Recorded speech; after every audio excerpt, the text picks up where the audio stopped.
On today's Primetime Local News, the city moves forward with plans for work to be done on the Aquatic Center building. And two Holy Rosary High School siblings are named among the best young volleyball players in the country. Plus, setup is underway for the 21st Annual Health Foundation Gala.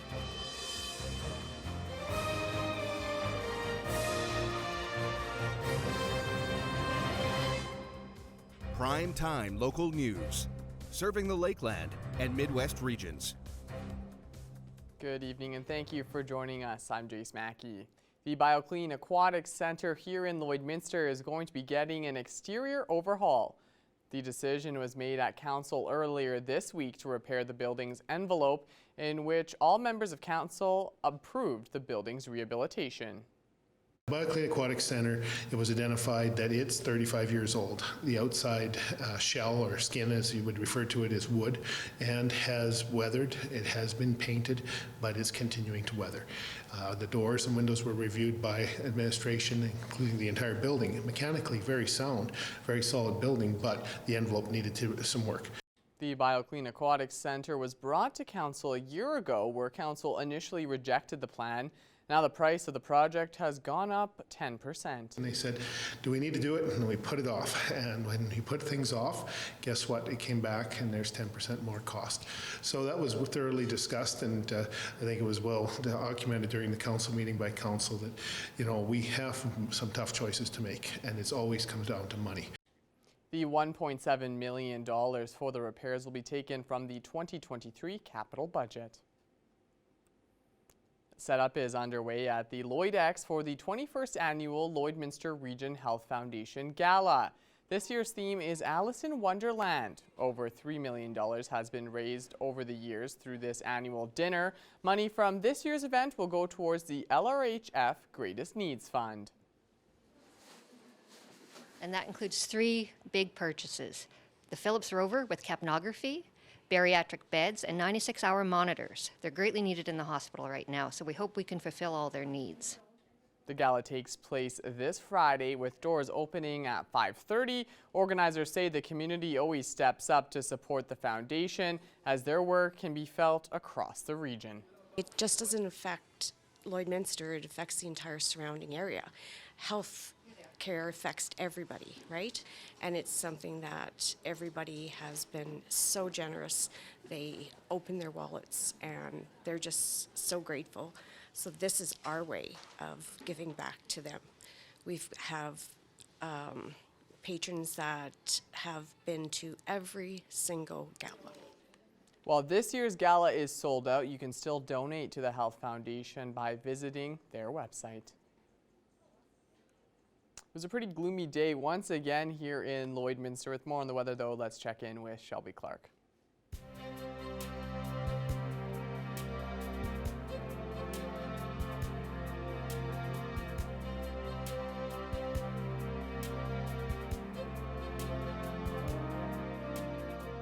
Thank you so much, Mr. Jace Mackey. Yes, now taking a first look at your weather forecast here in the border city. Unfortunately, you are correct. A very gloomy day indeed is what we have been seeing throughout the day. We have been seeing, a few days kind of like this throughout the week, but, we were at least seeing those double-digit temperatures, so it was feeling slightly warmer out there. Now for today, we are just sitting at that 9-degree mark, and with that wind chill, even cooler down to that 6-degree mark. So looking slightly cooler today. We haven't been seeing too much sun peeking behind those clouds, but if our 7-day forecast is correct, we should be seeing a lot more sunshine in the next few days as we head into our weekend, and hopefully it stays like that. Switching over to temperatures across the region for Alberta and Saskatchewan. On the Alberta side, most spots are kind of seeing slightly warmer compared to all the border city. Most are around 10 to 11 degrees, so looking slightly warmer in these areas, especially up here. Then we go a bit farther out with Vegreville and Edmonton at 12 and 13, so still looking quite warm in those 2 spots. And we go a bit lower, then we are starting to see some areas matching with us with Vermilion and down in Provost just at 9 degrees. Going over to our Saskatchewan side now to check them out. They are kind of matching with us with those conditions, as most spots are still seeing those double digits for right now. Between 10 to 12 degrees is what seems to be the most common pattern. And then we have a couple seeing those single digits. We got 7 up in Isle Lacrosse, so definitely looking a lot cooler up in Isle Lacrosse for right now. And we go a bit lower to Macklin, and they are seeing that 9 degrees matching with us here in the border city. North Battleford is sitting at that 12-degree mark. They will be cooling down to that low of 2 for their evening low, so we are continuing to see those plus temperatures for our evening lows as we go on through the weekend here. They aren't going to be seeing too high chances of rainfall, so they will be getting a break in North Battleford for tonight. It will just be more of a calm evening. And then for their Friday, they will be looking at 18, even getting closer to that 20-degree mark. So quite a switch up for North Battleford for their daytime high tomorrow, and a mixture of some sun and cloud. Should be a beautiful Friday indeed for North Battleford. Looking at Cold Lake, they'll be going down to that low of 5, so they won't be seeing too much of a cool temperature for their evening low. They will be seeing quite a nice night, I would say, especially for conditions. They will be seeing a calm evening.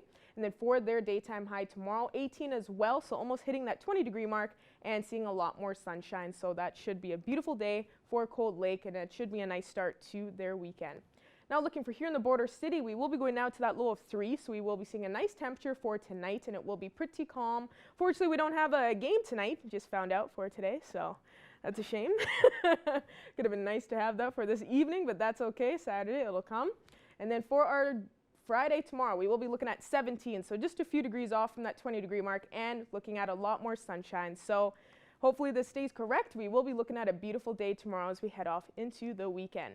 And now ending off with a look at one of your weather photo submissions. Thank you once again to everybody that submitted for this week. I will put it up for next week. You can go to our Facebook page. I will use them on my weather segments, and this one is from Heather. Absolutely gorgeous shot. Love to see it. You got nice sun getting off the ice there. So thank you so much for this, Heather. And that's all I have for now for a first look at your weather forecast. Thank you so much for that, Shelby. After the break, more Saskatchewan family doctors are considering early retirement, what that means for the health system. That's next.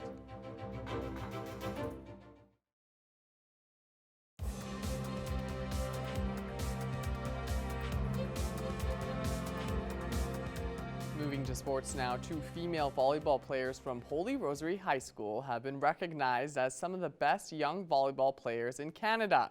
Here's Thomas Wildman with more. The inaugural BioSteel All-Canadian Girls Volleyball Games will feature the best 24 girls born in 2006 and 2007, and Lloydminster will have 2 athletes in both years, sisters Nora and Emerson Matthews, and the girls are very excited to compete in the tournament. I'm so excited to play. I play up in clubs, so I don't get to see many of these girls play ever. So to play against girls like this, it's very exciting to see where I rank in Canada for my age group. Both girls have played volleyball from a very young age and play pretty much the entire year and have put a lot of work into getting as good as they are at the game, which comes from a very strong passion from the game. Volleyball a lot. It's been my favorite sport probably since grade 8 when I started playing at Holy Rosary, and I don't think I'd ever get tired of it. I would go play it every day. We play all year round from school to club to beach and then provincial team as well, so we never have a break and I love it. The games will be streaming live on CBC Gem and hosted by the very popular comedian and game show host Jerry D, who is quite big in the volleyball world. The girls are excited to meet him again, as they have met him once in the past. Yeah, it's super cool. I'm so excited to meet him. I guess I've met him before. I played against his daughter at nationals, so I have met him before, but it's just so excited to see him again. The games will be streamed live on June 4th. Thomas Wildman, Primetime, Local News.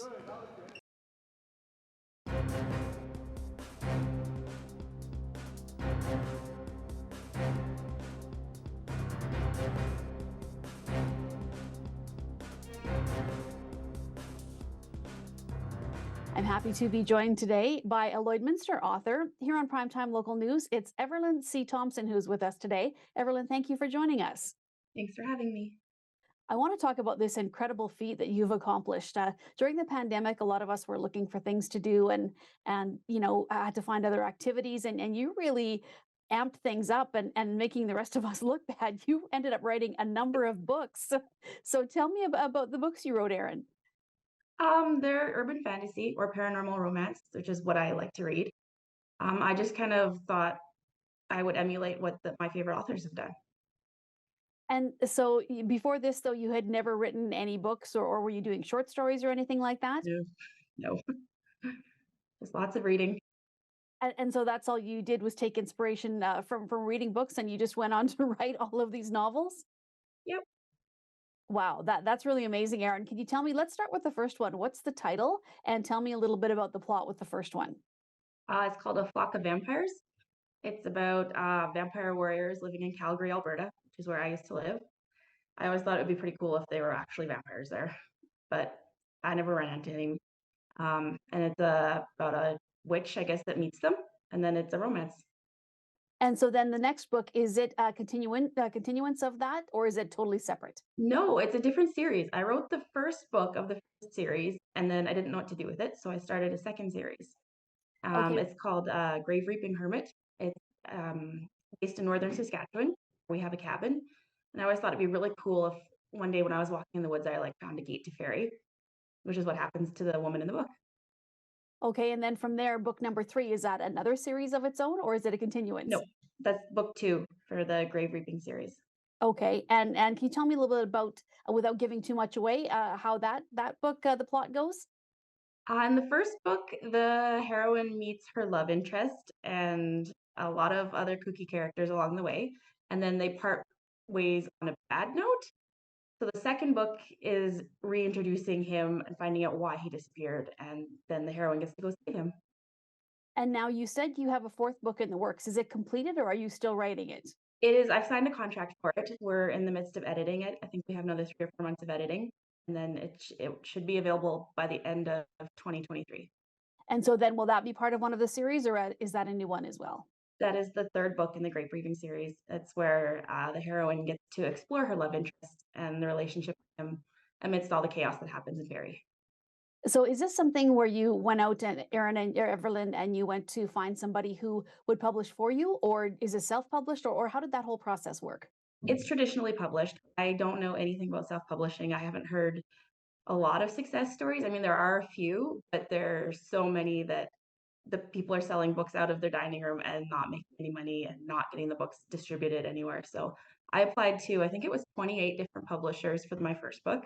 Most of them rejected me. And then I had one over in the UK that was interested. And they sort of specialized in vampire novels, which is why I applied to them.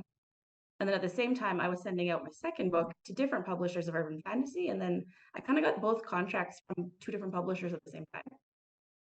Well, can you tell me what happens now, Evelyn? Are you going to be, is this your full-time job now? Is this something you're going to continue, or was it like a kind of a one and done thing? No, it's just kind of something I do after everybody else is in bed at night. Just something to keep me busy. My main job is like raising little humans to be decent human beings that can succeed in life once they leave my house. So yeah, it's just kind of like a hobby right now.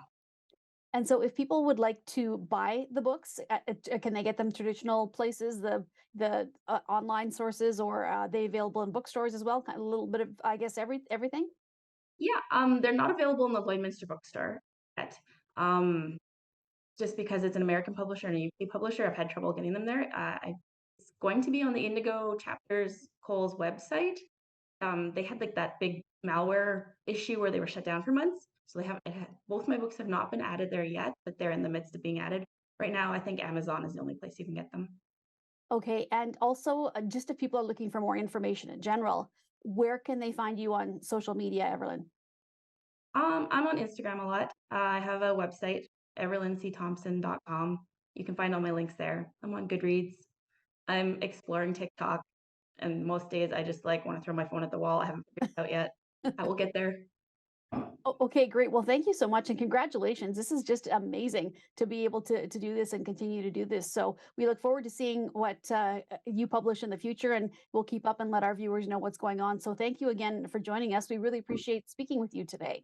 Awesome. Thanks for your time, Stacey.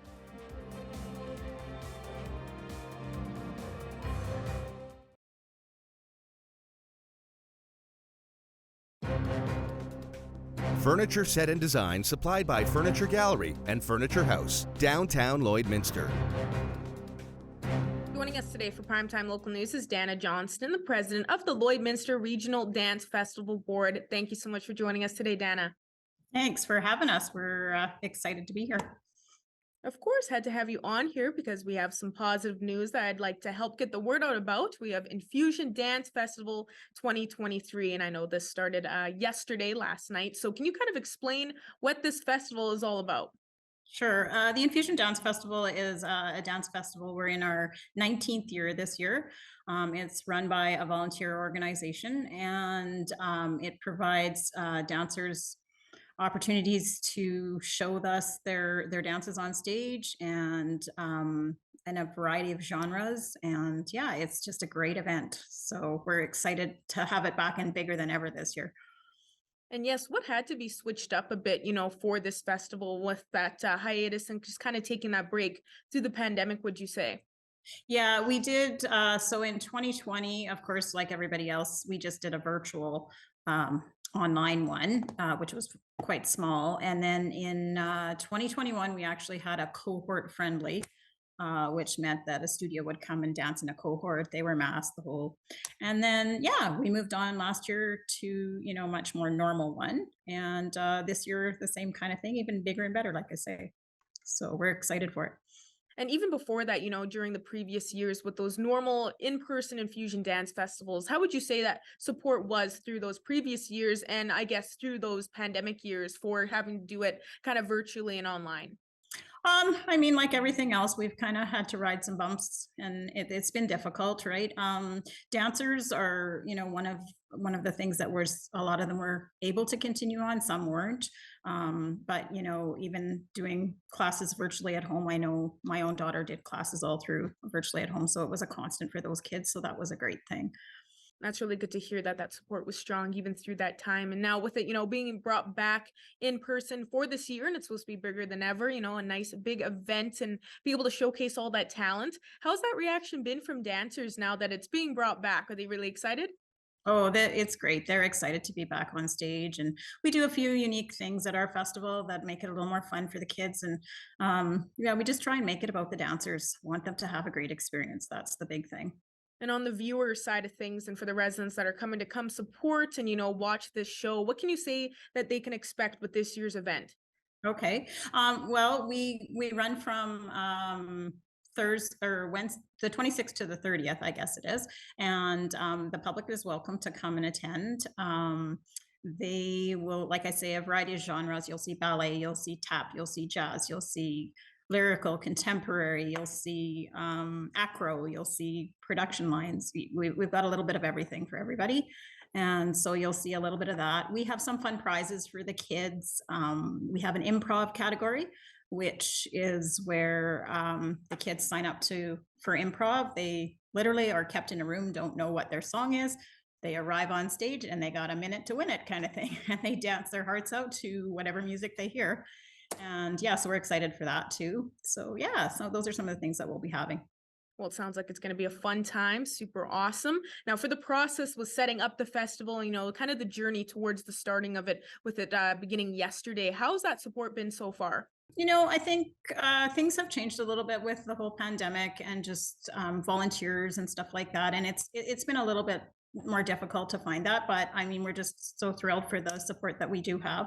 And yeah, I think adults as well as the dancers are just happy to be back, right? And just for more information on this festival, where can people go online just in case they just want to check out some more and just know when it is and what time and just so they can be prepared? Well, we do have both Instagram and Facebook page, which is Infusion Dance Festival, so they could find information on there. There will be lots of posts over there during the festival. Yeah, so those would be the best places. Or if you're at the theater and you come to watch, there's board members walking around with lanyards on. Hit one of us up. We'd love to have a visit with you and fill you in more on it. So. Perfect, Dana. Well, I'm really glad. It sounds like it's been a great event so far. Is there any more that you'd like to add? Like we talked about giving back to the kids, both at the festival. We also provide two opportunities for $2,000 dance scholarships that go to local dancers within the Lloydminster area. And those are for them to go on for either post-secondary or education within the realm of arts. And so those are for our grade 12 students. They have an opportunity to apply through their school, et cetera, for that. So that's trying to kind of give it back to the kids that way too. Yeah, and I just wanted to shout out, we've got lots of sponsors too that have supported us. So a shout out to them. If you come to the festival, their names are in the program and they're announced and everything. And there's a list of them, but we just want to really say a shout out to them because we appreciate their support. It's amazing to hear you got that great support. I think it sounds like the festival is already going great. It sounds like it's a great and fun time for everybody out there. So make sure to go check out the Infusion Dance Festival for 2023. And once again, thank you so much for joining us today, Dana. Yeah, thank you so much. And to the public, please come out and join us. We're double in size and some this year. And so we're excited to, you're going to see some amazing dance. I'm really excited for it. So yeah, come join us. We'd love to have you.